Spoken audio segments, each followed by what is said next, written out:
Punjabi radio USA सुन रहे सारे ही माणयोग ਅਤੇ ਸਤਿਕਾਰ ਸਰੋਤਿਆਂ ਨੂੰ ਪੰਜਾਬੀ ਰੇਡੀਓ यूएसए ਦੀ ਟੀਮ ਅਤੇ ਮੇਰੇ ਰਾਜਕਰਨਵੀਰ ਸਿੰਘ ਵੱਲੋਂ ਆਪ ਜੀ ਨੂੰ ਨਿੱਘੀ ਜੀ ਆਇਆਂ ਨੂੰ ਸਭ ਨੂੰ ਪਿਆਰ ਸਤਿਕਾਰ ਸਹਿਤ ਸਤਿ ਸ਼੍ਰੀ ਅਕਾਲ।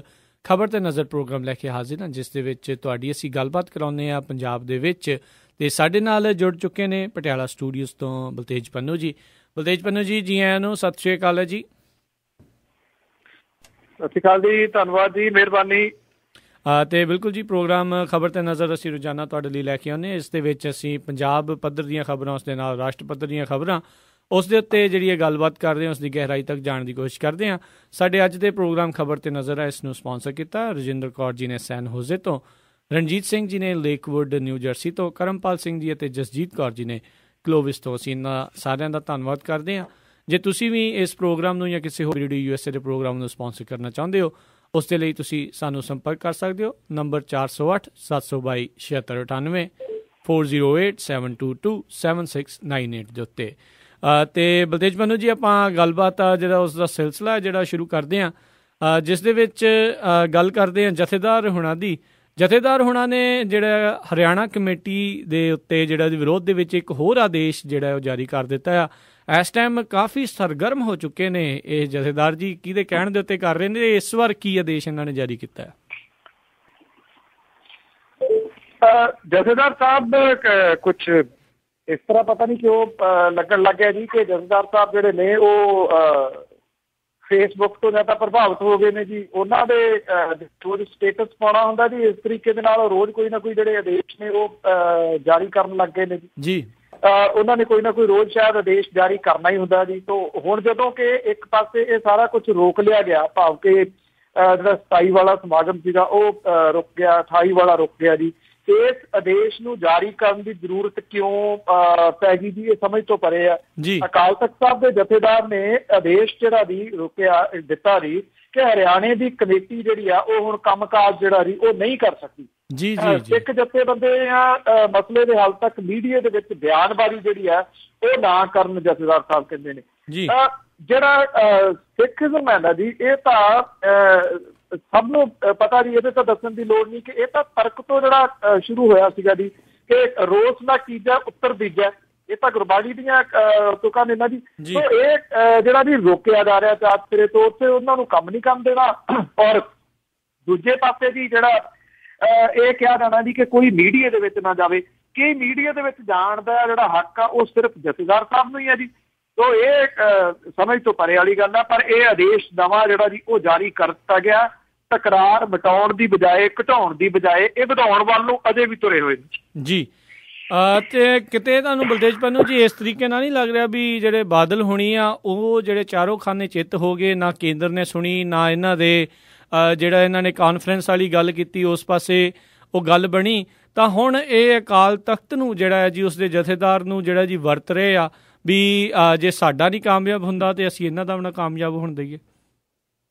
ਜਿਹੜਾ ਬਾਦਲ ਸਾਹਿਬ ਦਾ ਬਿਆਨ ਆਇਆ ਸੀਗਾ ਇਹਨਾਂ ਦੀ ਕਾਨਫਰੰਸ ਕੈਂਸਲ ਕਰਨ ਤੋਂ ਬਾਅਦ ਕਿ ਅਸੀਂ ਅਕਾਲ ਤਖ਼ਤ ਸਾਹਿਬ ਦੇ ਹੁਕਮਾਂ ਦੀ ਜਿਹੜੀ ਪਾਲਣਾ ਕਰਾਂਗੇ, ਉਹਦੇ ਫੈਸਲੇ ਦੀ ਹੁਣ ਅਸੀਂ ਫੁੱਲ ਜਿਹੜੇ ਆ ਉਹ ਚੜਾਵਾਂਗੇ ਜੀ। ਇਹ ਜਿਹੜੇ ਫੁੱਲ ਸੀ ਉਦੋਂ ਨਾ ਚੜਾਏ ਗਏ ਜਦੋਂ ਇੱਕ ਵਾਰੀ ਛੇਕਣ ਵਾਲੀ ਜਿਹੜੀ ਗੱਲ ਹੋ ਗਈ ਸੀ, ਪ੍ਰਕਾਸ਼ ਸਿੰਘ ਬਾਦਲ ਹੋਰਾਂ ਨੂੰ, ਜਗੀਰ ਕੌਰ ਹੋਰਾਂ ਨੂੰ ਛੇਕਣ ਵਾਲੀ ਗੱਲ ਹੋ ਗਈ ਸੀ। ਤਾਂ ਉਦੋਂ ਹੀ ਲੱਗਿਆ ਸੀਗਾ ਕਿ ਅਕਾਲ ਤਖ਼ਤ ਸਾਹਿਬ ਦੇ ਜਿਹੜੇ ਜਥੇਦਾਰ ਨੇ ਉਹਨਾਂ ਤੋਂ ਹੁਣ ਵੱਖੋ ਵੱਖਰੇ ਤਰੀਕੇ ਦੇ ਨਾਲ ਜਿਹੜੇ ਆਦੇਸ਼ ਨੇ ਉਹ ਜਾਰੀ ਕਰਵਾਏ ਜਾਣਗੇ। ਇਹ ਸ਼ਾਇਦ ਉਹਦੀ ਹੀ ਇੱਕ ਜਿਹੜੀ ਕੜੀ ਹੈ ਜੀ। ਰਹਿੰਦੀ ਖੁੰਦੀ ਜਿਹੜੀ ਕਸਰ ਹੈ ਨਾ ਜੀ ਅਕਾਲ ਤਖ਼ਤ ਸਾਹਿਬ ਦੀ, ਜਿਹੜੀ ਮਾਣ ਮਰਿਆਦਾ, ਇੱਜ਼ਤ ਜਿਹੜੀ ਆ ਲੋਕਾਂ ਦੇ ਦਿਲਾਂ ਦੇ ਵਿੱਚ, ਸਿੱਖਾਂ ਦੇ ਦਿਲਾਂ ਦੇ ਵਿੱਚ ਬਣੀ ਹੋਈ ਆ ਜੀ, ਮੇਰਾ ਖਿਆਲ ਉਹਨੂੰ ਖਤਮ ਕਰਨ ਵੱਲ ਨੂੰ ਇਹ ਪੂਰੀ ਢਿੱਲ ਲਾ ਰਹੇ ਨੇ ਜੀ। ਜੀ ਤੇ ਬਿਲਕੁਲ। ਤੇ ਅਗਲੀ ਜਿਹੜੀ ਆਪਾਂ ਗੱਲ ਕਰਦੇ ਹਾਂ ਸਹਾਰਨਪੁਰ ਦੀ, ਜਿੱਥੇ ਕਿ ਜਿਹੜੀ ਹਿੰਸਾ ਆ ਉਸ ਦੇ ਬਾਅਦ ਦੇ ਵਿੱਚ ਇਸ ਟਾਈਮ ਜਿਹੜੀ ਤਾਜ਼ਾ ਸਥਿਤੀ ਆ ਉਹ ਕੀ ਬਣੀ ਹੋਈ ਆ? ਜਿਹੜੀ ਤਾਜ਼ਾ ਸਥਿਤੀ ਹੈ ਜੀ, ਹਾਲਾਤ ਕਾਬੂ ਦੇ ਹੇਠ ਨੇ ਕਿਹਾ ਜਾ ਰਿਹਾ। ਪਰ ਕਾਬੂ ਦੇ ਹੇਠ ਕਿਵੇਂ ਨੇ ਜੀ? ਕਿਉਂਕਿ ਪੁਲਿਸ ਲਾਈ ਹੋਈ ਕਰਫਿਊ ਜਿਹੜਾ ਜੀ ਉਹ ਲੱਗਿਆ ਹੋਇਆ, ਸਖਤੀ ਦੇ ਨਾਲ ਕਰਫਿਊ ਸਹਾਰਨਪੁਰ ਦੇ ਵਿੱਚ ਲੱਗਿਆ ਹੈ। 38 ਬੰਦੇ ਜਿਹੜੇ ਨੇ ਉਹਨਾਂ ਨੂੰ ਹਿਰਾਸਤ ਦੇ ਵਿੱਚ ਲਿਆ ਗਿਆ। 9 FIR ਜਿਹੜੀਆਂ ਨੇ ਉਹ ਦਾਖਲ ਕੀਤੀਆਂ ਗਈਆਂ ਨੇ ਜੀ।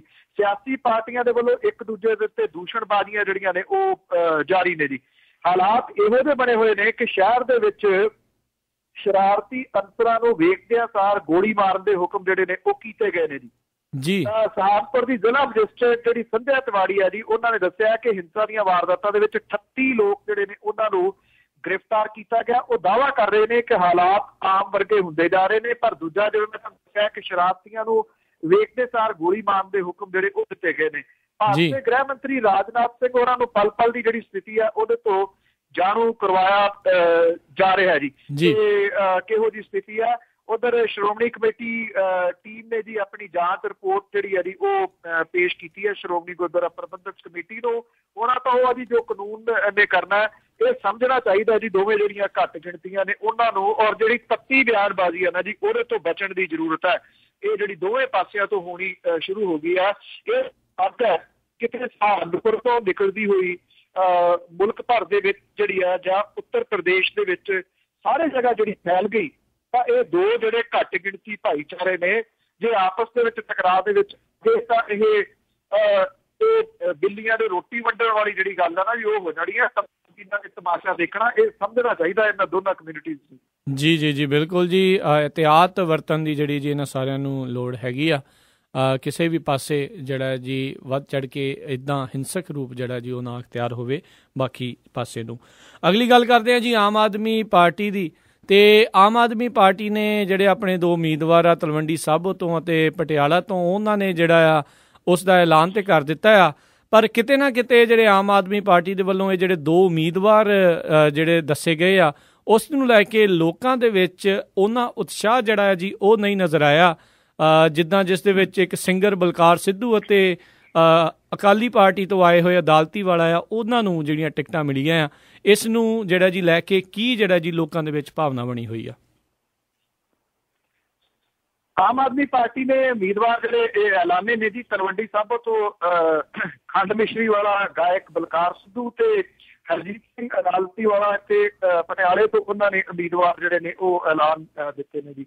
ਹਰਜੀਤ ਸਿੰਘ ਅਦਾਲਤੀ ਵਾਲਾ ਦੇ ਬਾਰੇ ਦੇ ਵਿੱਚ ਬਹੁਤ ਸਾਰੇ ਲੋਕ ਜਾਣਨਾ ਚਾਹੁੰਦੇ ਨੇ ਉਹ ਕੌਣ ਹੈ, ਉਹ ਕੀ ਜਿਹੜਾ ਉਹ ਕਰਦੇ ਰਹੇ ਨੇ। ਹਰਜੀਤ ਸਿੰਘ ਅਦਾਲਤੀ ਵਾਲਾ ਉਹ ਅਕਾਲੀ ਦਲ ਦੇ ਵਿੱਚ ਹੁੰਦੇ ਸਨ, ਪਰ ਪਿਛਲੀਆਂ ਲੋਕ ਸਭਾ ਚੋਣਾਂ ਦੇ ਦੌਰਾਨ ਉਹ ਆਮ ਆਦਮੀ ਪਾਰਟੀ ਦੇ ਵਿੱਚ ਸ਼ਾਮਲ ਹੋ ਗਏ ਸਨ ਔਰ ਉਹਨਾਂ ਨੂੰ ਪ੍ਰੇਰ ਕੇ ਲਏ ਸਨ ਜੀ ਡਾਕਟਰ ਧਰਮਵੀਰ ਗਾਂਧੀ ਹੋਰੀ। ਡਾਕਟਰ ਧਰਮਵੀਰ ਗਾਂਧੀ ਹੋਰੀ ਅਸਲ ਦੇ ਵਿੱਚ ਬਲਵੀਰ ਸਿੰਘ ਹੋਰਾਂ ਨੂੰ ਇੱਥੋਂ ਟਿਕਟ ਦਿਵਾਉਣੀ ਚਾਹੁੰਦੇ ਸਨ, ਡਾਕਟਰ ਬਲਵੀਰ ਸਿੰਘ ਹੋਰਾਂ ਨੂੰ, ਪਰ ਉਹਨਾਂ ਦੇ ਉੱਤੇ ਕੋਈ ਕੇਸ ਪੈਂਡਿੰਗ ਹੈ ਜਿਹੜਾ ਅਦਾਲਤ ਦੇ ਵਿੱਚ ਚੱਲ ਰਿਹਾ ਜਿਹੜਾ ਕਿ ਉਹਨਾਂ ਦੇ ਵਾਸਤੇ ਮੁਸ਼ਕਲ ਬਣ ਸਕਦੀ ਸੀ, ਇਸ ਕਰਕੇ ਉਹ ਨਹੀਂ ਆਏ। ਇਸ ਕਰਕੇ ਹਰਜੀਤ ਸਿੰਘ ਅਦਾਲਤੀ ਵਾਲਾ ਹੋਰਾਂ ਦੇ ਉੱਤੇ ਜਿਹੜਾ ਦੀ ਉਹ ਗੁਨਾਹ ਜਿਹੜਾ ਦੀ ਉਹ ਪੈ ਗਿਆ। ਬਾਹਰੋਂ ਪਹਿਲਾਂ ਜੀ ਰਹਿ ਕੇ ਗਏ ਨੇ ਕੁਝ ਸਮਾਂ, ਇਸ ਕਰਕੇ ਬਹੁਤ ਜ਼ਿਆਦਾ ਫੇਮਸ ਤਾਂ ਨਹੀਂ ਇੱਥੇ ਹੈਗੇ ਪਟਿਆਲੇ ਦੇ ਵਿੱਚ, ਪਰ ਪਾਰਟੀ ਨੇ ਟਿਕਟ ਦਿੱਤੀ ਔਰ ਦੂਸਰੀ ਜਿਹੜੀ ਟਿਕਟ ਦਿੱਤੀ ਹੈ ਜੀ ਬਲਕਾਰ ਸਿੱਧੂ ਨੂੰ ਦਿੱਤੀ ਹੈ ਤਲਵੰਡੀ ਸਾਬੋ ਤੋਂ।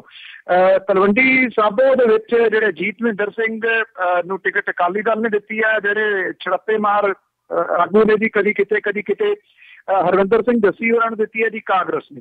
ਸੋ ਇੱਥੋਂ ਬਲਕਾਰ ਸਿੱਧੂ ਉਮੀਦਵਾਰ ਨੇ ਜਿਹੜੇ ਆਮ ਆਦਮੀ ਪਾਰਟੀ ਦੇ ਵਰਕਰ ਨੇ ਉਹਨਾਂ ਦੇ ਦਿਲ ਦੇ ਵਿੱਚ ਰੋਸ ਜਿਹੜਾ ਜੀ ਉਹ ਕਿਤੇ ਨਾ ਕਿਤੇ ਪਾਇਆ ਜਾ ਰਿਹਾ ਬਲਕਾਰ ਸਿੱਧੂ ਵਾਲੀ ਟਿਕਟ ਦੇ ਉੱਤੇ ਖਾਸ ਤੌਰ ਤੇ। ਜੀ ਜੀ ਬਿਲਕੁਲ ਜੀ, ਖਾਸ ਕਰਕੇ ਵੀ ਇਹਨਾਂ ਦਾ ਜਿਹੜਾ ਪੋਲੀਟੀਕਲ ਕੋਈ ਬੈਕਗਰਾਊਂਡ ਨਹੀਂ ਆ, ਵੀ ਕੋਈ ਇਹਨਾਂ ਨੂੰ ਸਮਾਜ ਸੇਵਾ ਦੇ ਵਿੱਚ ਵੀ ਜਿਹੜਾ ਕਿਤੇ ਦੇਖਿਆ ਨਹੀਂ ਅਤੇ ਬਿਲਕੁਲ ਇੱਕ ਸਿੰਗਰ ਨੂੰ ਜਿਹੜੀ ਟਿਕਟ ਮਿਲੀ ਹੈ। ਇਸ ਚੀਜ਼ ਨੂੰ ਲੈ ਕੇ ਲੋਕੀ ਕਾਫੀ ਜਿਹੜੇ ਜੇ ਸਵਾਲ ਉਠਾ ਰਹੇ ਆ। ਸੋ ਇਹ ਵੇਖਣਾ ਹੋਵੇਗਾ ਵੀ ਜਿਮਨੀ ਚੋਣਾਂ ਦੇ ਵਿੱਚ ਜਿਹੜੀ ਆਮ ਆਦਮੀ ਪਾਰਟੀ ਦੀ ਕਾਰਜਕਾਰੀ ਆ ਕਿਸ ਤਰੀਕੇ ਦੀ ਰਹਿੰਦੀ ਆ। ਅਗਲੀ ਗੱਲ ਕਰਦੇ ਹਾਂ ਆਪਾਂ ਪਟਿਆਲੇ ਤੋਂ। ਅਕਾਲੀ ਦਲ ਵੱਲੋਂ ਜਿਹੜਾ ਜੀ ਕਿਹਾ ਜਾ ਰਿਹਾ ਆ ਹਿੰਦੂ ਪੱਤਾ ਜਿਹੜਾ ਉੱਥੇ ਖੇਡਿਆ ਗਿਆ ਆ, ਕੀ ਹੈਗਾ ਜੀ ਇਸ ਪੂਰੀ ਖਬਰ ਦੇ ਪਿੱਛੇ?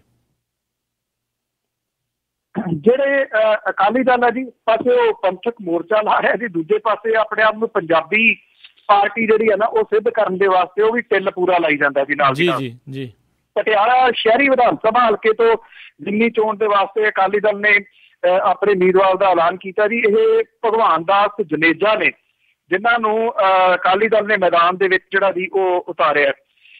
ਉਹਨਾਂ ਦਾ ਮੁੰਡਾ ਜਿਹੜਾ ਹਰਪਾਲ ਜਨੇਜਾ ਜੀ ਉਹ ਪਟਿਆਲਾ ਨਗਰ ਨਿਗਮ ਦੇ ਕੌਂਸਲਰ ਆ ਇੱਥੋਂ। ਜਿਹੜਾ ਇਹ ਕਿਉਂਕਿ ਜਿਹੜੀ ਪਟਿਆਲੇ ਦੇ ਵਿੱਚ ਵੋਟ ਹੈ ਨਾ ਜੀ ਉਹ ਤਕਰੀਬਨ 65% ਦੇ ਕਰੀਬ ਆ ਜੀ ਜਿਹੜੀ ਹਿੰਦੂ ਵੋਟ ਹੈ। ਸ਼ਾਇਦ ਇਹਦੇ ਕਰਕੇ ਹਿੰਦੂ ਪੱਤਾ ਜਿਹੜਾ ਨਾ ਜੀ ਉਹ ਖੇਡਿਆ ਗਿਆ ਜੀ। ਪਟਿਆਲਾ ਸੀਟ ਦੇ ਵਾਸਤੇ ਅਜੀਤਪਾਲ ਸਿੰਘ ਕੋਹਲੀ, ਵਿਸ਼ਨੂੰ ਸ਼ਰਮਾ, ਇੰਦਰਮੋਹਨ ਸਿੰਘ ਬਜਾਜ, ਸੁਰਜੀਤ ਰੱਖੜਾ ਦਾ ਭਰਾ ਤਰਨਜੀਤ ਰੱਖੜਾ ਤੇ ਹੋਰ ਜਿਹੜੇ ਬਾਕੀ ਉਹ ਸੀਗੇ ਜੀ। ਪਰ ਭਗਵਾਨ ਦਾਸ ਜਨੇਜਾ ਦਾ ਕਿਤੇ ਨਾਮ ਨਹੀਂ ਸੀ ਬੋਲਦਾ, ਹਾਲਾਂਕਿ ਉਹਨਾਂ ਦੇ ਮੁੰਡੇ ਦਾ ਨਾਮ ਜਿਹੜਾ ਸੀਗਾ ਉਹ ਕਿਤੇ ਨਾ ਕਿਤੇ ਬੋਲਦਾ ਸੀਗਾ। ਭਗਵਾਨ ਦਾਸ ਜਨੇਜਾ ਨੂੰ ਜਿਹੜੀ ਹੈ ਜੀ ਉਹ ਟਿਕਟ ਦੇ ਕੇ ਇੱਕ ਪੱਤਾ ਤਾਂ ਖੇਡਣ ਦੀ ਜਿਹੜੀ ਕੋਸ਼ਿਸ਼ ਆ ਉਹ ਕੀਤੀ ਗਈ ਆ, ਪਰ ਭਗਵਾਨ ਦਾਸ ਜਨੇਜਾ ਮਾਫ ਕਰਨਾ, ਇਹ ਜਿਹੜੀ ਸੀਟ ਹੈ ਕੱਢ ਲੈਣਗੇ, ਜਿੱਤ ਲੈਣਗੇ ਨਹੀਂ, ਇਹ ਅਜੇ ਨਹੀਂ ਜਾਪਦਾ। ਹਾਲ ਦੀ ਘੜੀ ਜੇ ਅੱਜ ਦੀ ਤਰੀਕ ਦੇ ਵਿੱਚ ਗੱਲ ਕਰੀਏ ਤਾਂ ਪਰਮੀਤ ਕੌਰ ਦਾ ਹੱਥ ਜਿਹੜਾ ਜੀ ਉਹ ਉੱਪਰ ਕਿਹਾ ਜਾ ਸਕਦਾ। ਜੀ ਜੀ ਜੀ। ਤੇ ਅਗਲੀ ਗੱਲ ਕਰਦੇ ਹਾਂ ਪੰਜਾਬ ਦੇ ਜਿਹੜਾ ਸਿਰ ਕਰਜ਼ੇ ਦੀ, ਪੰਜਾਬ ਸਿਰ ਭਾਰ ਦੀ। ਤੇ ਇਹ ਦੱਸਿਆ ਜਾਂਦਾ ਵੀ ਪਿਛਲੇ 7 ਸਾਲਾਂ ਦੇ ਵਿੱਚ ਜਦੋਂ ਤੋਂ ਬਾਦਲ ਹੋਣਾ ਨੇ ਕਾਰਜਕਾਰੀ ਸੰਭਾਲੀ ਆ ਮੁੱਖ ਮੰਤਰੀ ਦੀ, ਉਦੋਂ ਤੋਂ ਪੰਜਾਬ ਦੇ ਉੱਤੇ ਜਿਹੜਾ 7 ਸਾਲਾਂ 'ਚ ਕਰਜ਼ਾ ਜਿਹੜਾ ਆ ਉਹ ਦੁੱਗਣਾ ਹੋ ਗਿਆ ਜੀ। ਕਰਜ਼ੇ ਡੁੱਬੀ ਜਿਹੜੀ ਪੰਜਾਬ ਸਰਕਾਰ ਹੈ ਜੀ, ਉਹਨੂੰ ਹਰ ਮਹੀਨੇ ਵਿਆਜ ਦੀ 700 ਕਰੋੜ ਰੁਪਏ ਕਿਸ਼ਤ ਤਾਰ ਕੇ ਡੰਗ ਟਪਾਉਣਾ ਪੈ ਰਿਹਾ ਜੀ। ਜੀ ਜੀ ਜੀ। ਪਿਛਲੇ 7 ਸਾਲਾਂ ਦੇ ਦੌਰਾਨ ਪੰਜਾਬ ਦੇ ਸਿਰ ਚੜਿਆ 99% ਕਰਜ਼ਾ ਜਿਹੜਾ ਜੀ ਉਹ ਵੱਧ ਗਿਆ। ਮਾਰਚ 2015 ਤੱਕ ਸਰਕਾਰ ਨੂੰ 2484 ਕਰੋੜ ਰੁਪਇਆ ਵਿਆਜ ਦੀ ਕਿਸ਼ਤ ਤਾਰ ਕੇ ਖਹਿੜਾ ਛਡਾਉਣਾ ਪੈਣਾ। ਜੀ ਜੀ। ਪੰਜਾਬ ਦੇ ਖਾਲੀ ਖਜ਼ਾਨਾ ਮੰਤਰੀ ਜਿਹੜੇ ਪਰਮਿੰਦਰ ਸਿੰਘ ਢੀਂਡਸਾ ਦੇ ਵੱਲੋਂ ਜੀ, ਜਿਹੜੇ ਕਾਂਗਰਸੀ ਵਿਧਾਇਕ ਨੇ, ਉਹਨਾਂ ਦੇ ਪੁੱਛੇ ਸਵਾਲ ਦੇ ਜਵਾਬ ਦੇ ਵਿੱਚ ਜਿਹੜਾ ਜੀ ਇਸ ਪੰਜਾਬ ਸਿਰ ਚੜੇ ਕਰਜ਼ੇ ਦੇ ਪੇਸ਼ ਕੀਤੇ ਅੰਕੜੇ ਜਿਹੜੇ ਨੇ ਉਹ ਲੂ ਕੰਡੇ ਖੜੇ ਕਰਨ ਵਾਲੇ ਨੇ। ਪੰਜਾਬ ਸਰਕਾਰ ਮੰਨਦੀ ਹੈ ਕਿ 31 ਮਾਰਚ 2014 ਨੂੰ ਰਾਜ ਸਰਕਾਰ ਦੇ ਸਿਰ 1 ਲੱਖ ਤੋਂ ਉੱਪਰ ਦਾ ਕਰਜ਼ਾ ਜਿਹੜਾ ਨਿਰੰਤਰ ਉਹ ਵੱਧਦਾ ਜਾ ਰਿਹਾ। ਸਰਕਾਰ ਨੂੰ ਇਸ ਕਰਜ਼ੇ ਦੇ ਉੱਤੇ ਚਾਲੂ ਵਿੱਤੀ ਵਰ੍ਹੇ ਦੌਰਾਨ 8371 ਕਰੋੜ ਰੁਪਇਆ ਵਿਆਜ ਹੀ ਦੇਣਾ ਜਿਹੜਾ ਉਹ ਪੈਣਾ ਜੀ। ਅੰਕੜੇ ਦੱਸਦੇ ਆ ਕਿ ਮਾਰਚ 2007 ਨੂੰ ਸਰਕਾਰ ਦੇ ਸਿਰ 51000 ਕਰੋੜ ਰੁਪਏ ਦਾ ਕਰਜ਼ਾ ਸੀਗਾ। ਠੀਕ 7 ਸਾਲਾਂ ਬਾਅਦ 31 ਮਾਰਚ 2014 ਨੂੰ ਇਹ 1 ਲੱਖ ਕਰੋੜ ਤੋਂ ਵੱਧ ਗਿਆ ਜੀ।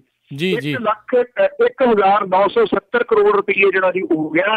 ਪਿਛਲੇ 7 ਸਾਲਾਂ ਦੇ ਦੌਰਾਨ ਪੰਜਾਬ ਦੇ ਸਿਰ ਚੜੇ ਕਰਜ਼ੇ ਦੇ ਵਿੱਚ 99% ਜਿਹੜਾ ਜੀ ਉਹ ਵਾਧਾ ਹੋਇਆ। ਸਾਡੇ ਡਿਪਟੀ ਮੁੱਖ ਮੰਤਰੀ ਸਾਹਿਬ ਜੋ ਵੀ ਕਹੀ ਜਾਂਦੇ ਨੇ ਕਿ ਬਾਕੀ ਸੂਬਿਆਂ 'ਚ ਦੇਖੋ ਉਹਨਾਂ ਦੇ ਸਿਰ ਤਾਂ ਸਾਡੇ ਨਾਲੋਂ ਜ਼ਿਆਦਾ ਕਰਜ਼ਾ। ਉਹਨਾਂ ਦੇ ਕੋਲੇ ਜਿਹੜੇ ਜੀ ਸੋਰਸ ਆਫ ਇਨਕਮ ਬਹੁਤ ਨੇ, ਸਾਡੇ ਕੋਲੇ ਤਾਂ ਠੇਕਿਆਂ ਤੋਂ ਹੋਰ ਕੁਝ ਵੀ ਨਹੀਂ ਹੈ। ਜੀ ਜੀ ਜੀ ਜੀ ਬਿਲਕੁਲ ਜੀ। ਸਨਅਤ ਤਾਂ ਤੁਸੀਂ ਆਪ ਲੱਤਾਂ ਮਾਰ ਕੇ ਇੱਥੋਂ ਬਾਹਰ ਭਜਾਤੀ, ਤੇ ਕਿੱਥੋਂ ਤੁਸੀਂ ਕੁਛ ਕਰੋਗੇ। ਤੇ ਅਗਲੀ ਜਿਹੜੀ ਆਪਾਂ ਗੱਲ ਕਰਦੇ ਹਾਂ ਜਿਮਨੀ ਚੋਣਾਂ ਬਾਰੇ ਹੀ, ਇਹ ਜਿਹੜਾ ਜੀ ਕਿਹਾ ਗਿਆ ਆ ਜਿਹੜੀਆਂ ਦੂਜੀਆਂ ਪਾਰਟੀਆਂ ਹੁਣ 3 ਵੱਡੀਆਂ ਪਾਰਟੀਆਂ ਨੂੰ ਛੱਡ ਕੇ ਵੀ ਕਿਸੇ ਵੀ ਹੋਰ ਪਾਰਟੀ ਦੇ ਵੱਲੋਂ ਜਿਹੜਾ ਚੁਣਾਵ ਆ ਉਹ ਨਹੀਂ ਲੜਿਆ ਜਾਵੇਗਾ, ਜਿਸ ਦੇ ਵਿੱਚ PPP, ਖੱਬੇ ਪੱਖੀ, BSP ਇਹ ਸ਼ਾਮਿਲ ਨੇ। ਕਿਉਂ ਇਹਨਾਂ ਨੇ ਜਿਹੜਾ ਫੈਸਲਾ ਲਿਆ ਹੋ ਸਕਦਾ? ਪੀਪਲਜ਼ ਪਾਰਟੀ ਆਫ ਪੰਜਾਬ ਦਾ ਨਾਮ ਦੀ ਪਾਰਟੀ ਰਹਿ ਗਈ ਜੀ, ਉਹ ਖਤਮ ਹੀ ਹੈ।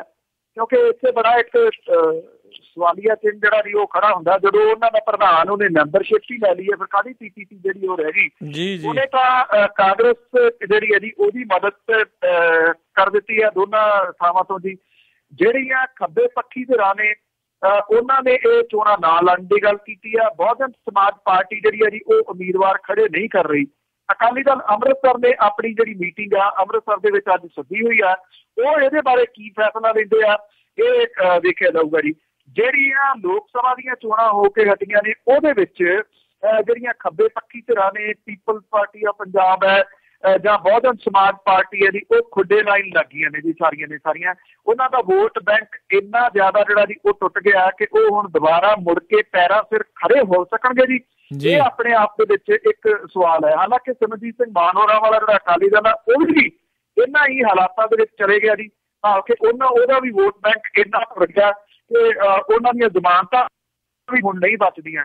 ਪਰ ਦੂਜੇ ਪਾਸੇ ਇੰਨਾ ਜ਼ਰੂਰ ਹੈ ਜੀ ਕਿ ਸਿਮਰਜੀਤ ਸਿੰਘ ਮਾਨ ਹੋਰੀ ਬੋਲਦੇ ਰਹਿੰਦੇ ਨੇ, ਰੜਕਦੇ ਰਹਿੰਦੇ ਨੇ ਕਿਤੇ ਨਾ ਕਿਤੇ। ਇਹ ਜਿਹੜੀਆਂ ਪਾਰਟੀਆਂ ਨੇ ਇਹ ਤਾਂ ਹੁਣ ਪੰਜਾਬ ਦੇ ਵਿੱਚ ਲੱਗਦਾ ਰੜਕਣੋਂ ਵੀ ਹਟ ਗਈਆਂ ਤੇ ਸ਼ਾਇਦ ਹਿਸਟਰੀ ਵੱਲ ਨੂੰ ਵੱਧ ਰਹੀਆਂ ਨੇ ਕਿ ਕਿਸੇ ਟਾਈਮ ਆ ਵੀ ਪਾਰਟੀਆਂ ਹੁੰਦੀਆਂ ਸੀ ਪੰਜਾਬ ਦੇ ਵਿੱਚ। ਜੀ ਜੀ ਬਿਲਕੁਲ। ਇਹ ਜਿਹੜੇ ਜੀ ਪੰਨਿਆਂ ਦੇ ਵਿੱਚ, ਜਿਹੜੇ ਇਤਿਹਾਸ ਦੇ ਪੰਨਿਆਂ 'ਚ ਜਿਹੜੀਆਂ ਸ਼ਾਇਦ ਰਹਿ ਜਾਣਗੀਆਂ।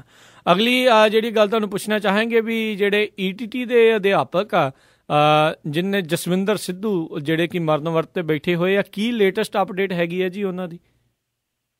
ਉਹਨਾਂ ਦੀ ਹਾਲਤ ਜਿਹੜੀ ਹੈ ਜੀ ਉਹ ਖਰਾਬ ਹੋ ਰਹੀ ਹੈ ਦਿਨੋਂ ਦਿਨ। ਸਰਕਾਰ ਦੇ ਵੱਲੋਂ ਕੋਈ ਧਿਆਨ ਜਿਹੜਾ ਜੀ ਉਹ ਨਹੀਂ ਦਿੱਤਾ ਜਾ ਰਿਹਾ। ਜਿਹੜੇ ਕਿ ਮਰਨ ਵਰਤ ਤੇ ਬੈਠੇ ਨੇ ਜੀ ਚੰਡੀਗੜ੍ਹ ਦੇ ਵਿੱਚ, ਮੋਹਾਲੀ ਦੇ ਵਿੱਚ ਜੀ।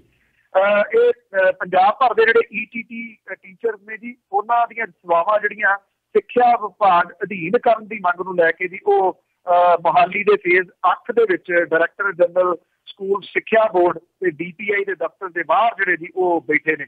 ਉਹਨਾਂ ਦਾ ਪਰਿਵਾਰ ਵੀ ਇਸ ਧਰਨੇ ਦੇ ਵਿੱਚ ਨਾਲ ਸ਼ਾਮਲ ਹੋਇਆ ਜੀ। ਸਰਕਾਰ ਜਿਹੜੀ ਹੈ ਕੋਈ ਸਾਰ ਉਹਨਾਂ ਦੀ ਨਹੀਂ ਲੈ ਰਹੀ ਔਰ ਉਹਨਾਂ ਦੀ ਤਬੀਅਤ ਜਿਹੜੀ ਹੈ ਜੀ ਉਹ ਵਿਗੜਨੀ ਸ਼ੁਰੂ ਹੋ ਗਈ ਹੋਈ ਹੈ। ਉਹਨਾਂ ਦੇ ਬੱਚੇ, ਉਹਨਾਂ ਦਾ ਬਾਕੀ ਪਰਿਵਾਰ ਜਿਹੜਾ ਉਹ ਵੀ ਨਾਲ ਬੈਠਾ ਜੀ ਉਹਨਾਂ ਉੱਤੇ ਧਰਨੇ ਉੱਤੇ। ਸਰਕਾਰ ਅਜੇ ਪੰਥਕ ਮੋਰਚੇ ਵੱਲੋਂ ਬਹੁਤਾ ਵਿਹਲਾ ਨਹੀਂ ਹੋ ਰਹੀ। ਸ਼ਾਇਦ ਉਦੋਂ ਬਾਅਦ ਜਿੰਨੀ ਦੇਰ ਤੱਕ ਹਾਲਾਤ ਪੂਰੇ ਨਹੀਂ ਵਿਗੜ ਜਾਂਦੇ ਉਨੀ ਦੇਰ ਤੱਕ ਸ਼ਾਇਦ ਇਸ ਮਸਲੇ ਵੱਲ ਕੋਈ ਧਿਆਨ ਨਹੀਂ ਦਊਗੀ। ਇਹ ਵੀ ਹੋ ਸਕਦਾ ਹੈ ਕਿ ਜਬਰੀ ਚੁੱਕ ਕੇ ਜਿਹੜਾ ਜੀ ਉਹ ਸਿੱਧੂ ਨੂੰ ਹਸਪਤਾਲ ਦਾਖਲ ਕਰਵਾ ਦਿੱਤਾ ਜਾਵੇ। ਇਸ ਤਰ੍ਹਾਂ ਦੀਆਂ ਕੰਸੂਆਂ ਵੀ ਆ ਰਹੀਆਂ ਨੇ। ਜੀ ਜੀ ਜੀ ਤੇ ਅਗਲੀ ਆਪਾਂ ਗੱਲ ਕਰਦੇ ਹਾਂ ਕੈਪਟਨ ਅਮਰਿੰਦਰ ਸਿੰਘ ਦੀ। ਉਹਨਾਂ ਨੇ ਬਾਦਲ ਨੂੰ ਜਿਹੜਾ ਜੀ ਜਿਹੜੇ ਸੰਘ ਪਰਿਵਾਰ ਦੇ ਜਿਹੜੇ ਕੁਛ ਸਵਾਲਾਂ ਦੇ ਵਿੱਚ ਘੇਰਿਆ ਆ, ਕੀ ਪੁੱਛਣਾ ਚਾਹਿਆ ਆ ਤੇ ਕੀ ਬਾਦਲ ਹੁਣਾਂ ਵੱਲੋਂ ਕੋਈ ਉਸ ਦੇ ਜਵਾਬ ਆਇਆ ਹੈ ਜੀ? ਉਹਨਾਂ ਨੇ ਇਹ ਗੱਲ ਪੁੱਛੀ ਹੈ ਕਿ ਜਿਹੜੇ ਸੰਘਵਾਦ ਹੈ ਜਿਹੜਾ ਜੀ ਉਹਦੇ ਬਾਰੇ ਇੱਕ ਤਾਂ ਉਹਨਾਂ ਨੇ ਕਿਹਾ ਕਿ ਸੰਘ ਪਰਿਵਾਰ ਬਾਰੇ ਕਰੋ ਸਪਸ਼ਟ ਜਿਹੜਾ ਜੀ ਕਿ ਉਹ ਕੀ ਤੁਸੀਂ ਉਹਨਾਂ ਦੀ ਸਪੋਰਟ ਕਰਦੇ ਹੋ ਜਿਹੜੇ BJP ਦੇ ਪਿੱਛੇ ਨੇ। ਦੂਜੀ ਗੱਲ ਉਹਨਾਂ ਨੇ ਸੰਘ ਪਰਿਵਾਰ ਤੇ ਸੰਘਵਾਦ ਦੇ ਬਾਰੇ ਦੇ ਵਿੱਚ ਪੁੱਛਿਆ ਜੀ। ਉਹਨਾਂ ਨੇ ਕਿਹਾ ਕਿ ਕੇਂਦਰ ਤੇ ਹਰਿਆਣੇ ਦੇ ਗੁਰਦੁਆਰਿਆਂ ਦੇ ਪ੍ਰਬੰਧ ਲਈ ਸੂਬੇ ਵੱਲੋਂ ਪਾਸ ਕੀਤਾ ਗਿਆ ਜਿਹੜਾ ਹਰਿਆਣਾ ਦਾ SGPC ਐਕਟ ਹੈ ਉਹਨੂੰ ਹਟਾਉਣ ਲਈ ਦਬਾਅ ਵਧਾਉਣ ਵਾਲੇ ਬਾਦਲ ਹੁਣ ਤੱਕ ਰਾਜਾਂ ਨੂੰ ਵੱਧ ਅਧਿਕਾਰਾਂ ਦੀ ਜਿਹੜੀ ਗੱਲ ਹੈ ਉਹ ਕਰਦੇ ਰਹੇ ਨੇ। ਉਹ ਕਹਿੰਦੇ ਬਾਦਲ ਸਾਹਿਬ ਆਪਣੇ ਸਿਧਾਂਤਾਂ ਨੂੰ ਆਪ ਹੀ ਛੱਡ ਗਏ। ਹੁਣ ਜਿਹੜੇ ਬਿਲਕੁਲ ਦੂਜੇ ਪਾਸੇ ਜਿਹੜੇ ਤੁਰ ਪਏ, ਉਹਨਾਂ ਕਿਹਾ ਕਿ ਭਾਰਤੀ ਸੰਵਿਧਾਨ ਦੀ ਸ਼ਡਿਊਲ 7 ਦੀ ਕੰਟੈਂਟ ਸੂਚੀ ਦੇ ਵਿੱਚ 28 ਮੁਤਾਬਕ ਕੋਈ ਵੀ ਸੂਬਾ ਚੈਰਿਟੀਜ਼ ਤੇ ਚੈਰੀਟੇਬਲ ਸੰਸਥਾਵਾਂ, ਚੈਰੀਟੇਬਲ ਤੇ ਧਾਰਮਿਕ ਸਥਾਨਾਂ ਤੇ ਧਾਰਮਿਕ ਸਥਾਨਾਂ ਲਈ ਕਾਨੂੰਨ ਬਣਾਉਣ ਦਾ ਅਧਿਕਾਰ ਰੱਖਦਾ ਹੈ। ਇਸੇ ਲੜੀ ਦੇ ਹੇਠ ਗੁਰਦੁਆਰਿਆਂ ਦੀ ਸੰਭਾਲ ਲਈ ਹਰਿਆਣਾ SGPC ਧਾਰਮਿਕ ਸੰਸਥਾਵਾਂ ਦੀ ਪ੍ਰਭਾਸ਼ਾ ਜਿਹੜੀ ਆ ਉਹਦੇ ਹੇਠ ਆਉਂਦੀ ਹੈ। ਉਹਨਾਂ ਨੇ ਇਹ ਪੁੱਛਿਆ ਕਿ ਹਰਿਆਣਾ ਸਰਕਾਰ ਪੰਜਾਬ ਰੀਆਰਗੇਨਾਈਜੇਸ਼ਨ ਐਕਟ 1966 ਤੇ ਸੈਕਸ਼ਨ 72 ਦੇ ਮੁਤਾਬਕ ਇਸ ਮੁੱਦੇ ਦੇ ਉੱਤੇ ਕਾਨੂੰਨ ਬਣਾਉਣ ਦਾ ਅਧਿਕਾਰ ਰੱਖਦੀ ਹੈ। ਉਹਨਾਂ ਨੇ ਬਾਦਲ ਸਾਹਿਬ ਨੂੰ ਪੁੱਛਿਆ ਕਿ ਪੂਰੇ ਸਿਆਸੀ ਜੀਵਨ ਦੇ ਦੌਰਾਨ ਇੱਕ ਮਜ਼ਬੂਤ ਜਿਹੜਾ ਸੀਗਾ ਢਾਂਚਾ ਜਿਹੜਾ ਰਾਜਾਂ ਨੂੰ ਵੱਧ ਅਧਿਕਾਰ ਦੇਣ ਵਾਲਾ ਉਹਨਾਂ ਦੇ ਨਾਲ ਖੜੇ ਰਹੇ ਨੇ, ਪਰ ਹੁਣ ਉਹਨਾਂ ਨੇ ਯੂ ਟਰਨ ਮਾਰ ਲਿਆ। ਨਾਲ ਉਹਨਾਂ ਨੇ ਇਹ ਵੀ ਕਿਹਾ ਕਿ ਭਾਜਪਾ ਦੇ ਨਾਲ ਗੱਠਜੋੜ ਹੁੰਦਿਆਂ ਹੀ ਧਾਰਾ 370 ਹਟਾਉਣ ਦਾ ਜਿਹੜਾ ਵੀ ਉਹਨਾਂ ਨੇ ਵਿਰੋਧ ਕੀਤਾ। ਉਹਨਾਂ ਕਿਹਾ ਕਿ ਪ੍ਰਕਾਸ਼ ਸਿੰਘ ਬਾਦਲ ਨੂੰ ਵੀ ਪਹਿਲਾਂ ਆਪਣਾ ਸਿਆਸੀ ਸਟੈਂਡ ਜਿਹੜਾ ਜੀ ਇਹਨਾਂ ਗੱਲਾਂ ਦੇ ਬਾਰੇ ਸਪਸ਼ਟ ਕਰਨ ਕਿ ਅੱਜ ਉਹ ਕਿੱਥੇ ਖੜੇ ਨੇ, ਜੇ ਅੱਜ ਇਹਦੇ ਤੋਂ ਫਿਰ ਗਏ ਨੇ ਤੇ ਹੁਣ ਤੱਕ ਲੋਕਾਂ ਨੂੰ ਗੁੰਮਰਾਹ ਕਿਉਂ ਕਰਦੇ ਰਹੇ ਇਹਨਾਂ ਦੇ ਬਾਰੇ। ਜੀ ਜੀ ਜੀ ਬਿਲਕੁਲ ਜੀ, ਗੁੰਮਰਾਹ ਕਰਨਾ ਜਿਹੜਾ ਜੀ ਉਹ ਉਸ ਦੇ ਵਿੱਚ ਮਾਹਰ ਨੇ ਜੀ ਤੇ ਪਿਛਲੇ ਕਈ ਸਾਲਾਂ ਤੋਂ ਕਰ ਰਹੇ ਨੇ ਤੇ ਕਰਦੇ ਆ ਰਹੇ ਨੇ। ਤੇ ਅਗਲੀ ਗੱਲ ਕਰਦੇ ਹਾਂ ਗੁਰਲਾਲ ਦੀ, ਜਿਹੜਾ ਕਿ ਸਮਗਲਿੰਗ ਦੇ ਕੇਸ ਦੇ ਵਿੱਚ ਜਿਹੜੇ ਨਸ਼ੀਲੇ ਪਦਾਰਥਾਂ ਦੇ ਕੇਸ ਦੇ ਵਿੱਚ ਜਿਹੜਾ ਫੜਿਆ ਗਿਆ ਆ, ਉਸ ਤੋਂ ਇਹ ਕਿਹਾ ਜਾ ਰਿਹਾ ਵੀ ਪੰਜਾਬ ਪੁਲਿਸ ਵੱਲੋਂ ਕਾਫੀ ਡੂੰਘਾਈ ਦੇ ਵਿੱਚ ਪੁੱਛਗਿੱਛ ਕੀਤੀ ਜਾ ਰਹੀ ਆ। ਕੀ ਉਸ ਤੋਂ ਪਤਾ ਲਾਉਣ ਦੀ ਕੋਸ਼ਿਸ਼ ਕਰ ਰਹੇ ਆ? ਸ਼ਾਇਦ ਜਿਹੜਾ ਜੀ ਉਹਦੇ ਤੋਂ ਇਹ ਕਿਹਾ ਜਾ ਰਿਹਾ ਜੀ ਕਿ ਉਹਦੇ ਹੱਥ ਜਿਹੜੇ ਨੇ ਉਹ ਕਾਫੀ ਲੋਕਾਂ ਦੇ ਨਾਲ ਮਿਲੇ ਹੋਏ ਜਿਹੜੇ ਜਾਪਦੇ ਨੇ ਜੀ। ਜਿਹੜੀ ਮਾਨਸਾ ਦੀ ਪੁਲਿਸ ਹੈ ਜੀ ਉਹ ਉਹਦੇ ਤੋਂ ਪੁੱਛਗਿੱਛ ਇਸ ਵੇਲੇ ਸਖਤੀ ਦੇ ਨਾਲ ਜਿਹੜਾ ਜੀ ਉਹ ਕਰ ਰਹੀ ਹੈ। ਔਰ ਇਹ ਵੀ ਕਿਹਾ ਜਾ ਰਿਹਾ ਕਿ ਅੰਮ੍ਰਿਤਸਰ ਦੇ ਵਿੱਚ ਵੀ ਉਹਨੂੰ ਜਿਹੜਾ ਜੀ ਲਿਜਾਇਆ ਗਿਆ, ਜਿਹੜਾ ਉੱਥੇ ਇੰਟਰੋਗੇਸ਼ਨ ਸੈਂਟਰ ਹੈ ਜਿੱਥੇ ਕਿ ਉਹਨੂੰ ਪੁੱਛਗਿੱਛ ਸਖਤੀ ਦੇ ਨਾਲ ਕੀਤੀ ਜਾ ਰਹੀ ਹੈ। ਇਹ ਗੁਰਲਾਲ ਸਿੰਘ ਉਹੀ ਹੈ ਜੀ ਜਿਹਨੇ ਕਿ ਪਿਛਲੇ ਦਿਨੀ ਰਾਜਾ ਵੜਿੰਗ ਦਾ ਨਾਮ ਜਿਹੜਾ ਸੀਗਾ ਉਹ ਲਿਆ ਸੀਗਾ। ਕਪੂਰਥਲੇ ਦੀ ਜੇਲ੍ਹ ਦੇ ਵਿੱਚ ਬੰਦ ਜਿਹੜਾ ਇੱਕ ਇਹਦਾ ਸਾਥੀ ਜਿਹੜਾ ਪੂਲੇ ਵਾਲਾ ਸੀਗਾ ਜੀ ਉਹਨੂੰ ਰਿਮਾਂਡ ਦੇ ਉੱਤੇ ਲੈ ਕੇ ਆਂਦਾ ਗਿਆ ਜੀ। ਔਰ ਇਸ ਕਰਕੇ ਲਿਆਂਦਾ ਗਿਆ ਜੀ ਤਾਂ ਕਿ ਉਹਦੀ ਗੁਰਲਾਲ ਸਿੰਘ ਦੇ ਸਾਹਮਣੇ ਬਿਠਾ ਕੇ ਜਿਹੜੀ ਹੈ ਜੀ ਉਹ ਉਹਦੇ ਤੋਂ ਪੁੱਛਗਿੱਛ ਜਿਹੜੀ ਹੈ ਉਹ ਕੀਤੀ ਜਾ ਸਕੇ। ਗੁਰਲਾਲ ਨੂੰ ਰਾਜਾ ਵੜਿੰਗ ਦੇ ਨਾਲ ਜਿਹੜਾ ਸੀਗਾ ਉਹ ਪੂਲੇ ਵਾਲਾ ਜਿਹੜਾ ਜੀ ਉਹਨੇ ਮਿਲਾਇਆ ਸੀਗਾ। ਸੋ ਇਸ ਕਰਕੇ ਇਹ ਕਿਹਾ ਜਾ ਰਿਹਾ ਜੀ ਕਿ ਇਹ ਉਹਨੂੰ ਉਹਦੇ ਨਾਲ ਲਿਆਂਦਾ ਗਿਆ ਜੀ, ਭਾਵ ਕਿ ਉਹਦੇ ਆਮੋ ਸਾਹਮਣੇ ਬਿਠਾ ਕੇ ਜਿਹੜੀ ਹੈ ਨਾ ਜੀ ਉਹ ਗੱਲਬਾਤ ਕਰਵਾਈ ਜੀ ਜੀ ਜੀ। ਤੇ ਸਰੋਤਿਓ ਜਿਹੜਾ ਜੀ ਇਹ ਸੀਗੀਆਂ ਅੱਜ ਦੀਆਂ ਕੁਛ ਗੱਲਾਂ ਬਾਤਾਂ ਜਿਹੜੀਆਂ ਬਲਤੇਜ ਪੰਨੂ ਹੁਣਾਂ ਦੇ ਨਾਲ। ਮਾਫੀ ਮੰਗਦੇ ਜੀ ਆਪਣੇ ਸਰੋਤਿਆਂ ਤੋਂ, ਕਿਸੇ ਕਾਰਨਾਂ ਕਰਕੇ ਅੱਜ ਜਿਹੜੇ ਤੁਹਾਡੇ ਅਸੀਂ ਸਵਾਲ ਆ ਉਹ ਨਹੀਂ ਲੈ ਸਕਾਂਗੇ ਤੇ ਕੱਲ੍ਹ ਨੂੰ ਜਿਹੜੀ ਜ਼ਰੂਰ ਸਾਡੀ ਕੋਸ਼ਿਸ਼ ਹੋਵੇਗੀ ਵੀ ਕੱਲ੍ਹ ਤੁਹਾਡੇ ਨਾਲ ਜਿਹੜੀ ਖੁੱਲ੍ਹੀ ਗੱਲਬਾਤ ਇਸ ਦੇ ਵਿੱਚ ਕੀਤੀ ਜਾਵੇ, ਤੁਹਾਡੇ ਸਵਾਲ ਜਿਹੜੇ ਪ੍ਰੋਗਰਾਮ ਖਬਰ ਤੇ ਨਜ਼ਰ ਉਸ ਦੇ ਵਿੱਚ ਲਾਏ ਜਾ ਸਕਣ। ਇਸ ਚੀਜ਼ ਦੇ ਲਈ ਮਾਫੀ ਮੰਗਦੇ ਹਾਂ। ਤੇ ਬਲਤੇਜ ਪੰਨੂ ਜੀ ਜਾਣ ਤੋਂ ਪਹਿਲਾਂ ਅੱਜਨਾਮਾ ਜੀ ਕੁਛ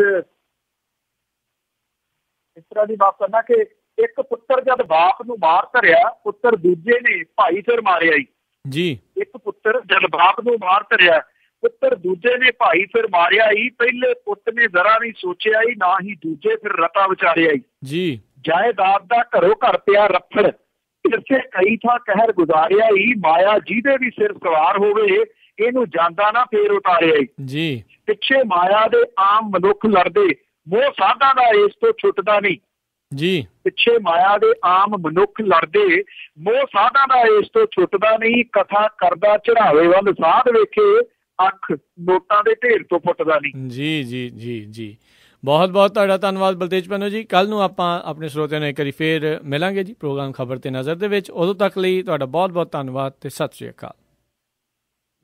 ਥੈਂਕ ਯੂ ਵੈਰੀ ਮਚ। ਸਤਿ ਸ਼੍ਰੀ ਅਕਾਲ ਜੀ। ਤਾਂ ਸਰੋਤਿਓ ਸੁਣ ਰਹੇ ਸੀਗੇ ਜੀ ਪ੍ਰੋਗਰਾਮ ਖਬਰ ਤੇ ਨਜ਼ਰ, ਤੇ ਇੱਥੇ ਹੀ ਜਿਹੜਾ ਜੀ ਅੱਜ ਦਾ ਪ੍ਰੋਗਰਾਮ ਹੁਣ ਸਮਾਪਤ ਹੈ। ਕੱਲ੍ਹ ਨੂੰ ਆਪ ਸਭ ਦੇ ਨਾਲ ਇੱਕ ਵਾਰੀ ਫੇਰ ਮੁਲਾਕਾਤ ਹੋਵੇਗੀ ਇਸੇ ਪ੍ਰੋਗਰਾਮ ਦੇ ਵਿੱਚ। ਉਦੋਂ ਤੱਕ ਲਈ ਮੈਨੂੰ ਰਾਜਕਨਵੀਰ ਸਿੰਘ ਨੂੰ ਇਜਾਜ਼ਤ ਦਿਓ। ਮੇਰੇ ਵੱਲੋਂ ਵੀ ਆਪ ਜੀ ਨੂੰ ਬਹੁਤ ਹੀ ਪਿਆਰ ਅਤੇ ਸਤਿਕਾਰ ਸਹਿਤ ਨਿੱਕੀ ਜਿਹੀ ਸਤਿ ਸ਼੍ਰੀ ਅਕਾਲ। ਜਿਉਂਦੇ ਵਾਸਤੇ ਰਹੋ, ਹੱਸਦੇ ਖੇਲਦੇ ਰਹੋ ਤੇ ਸੁਣਦੇ ਰਹੋ ਪੰਜਾਬੀ ਰੇਡੀਓ USA।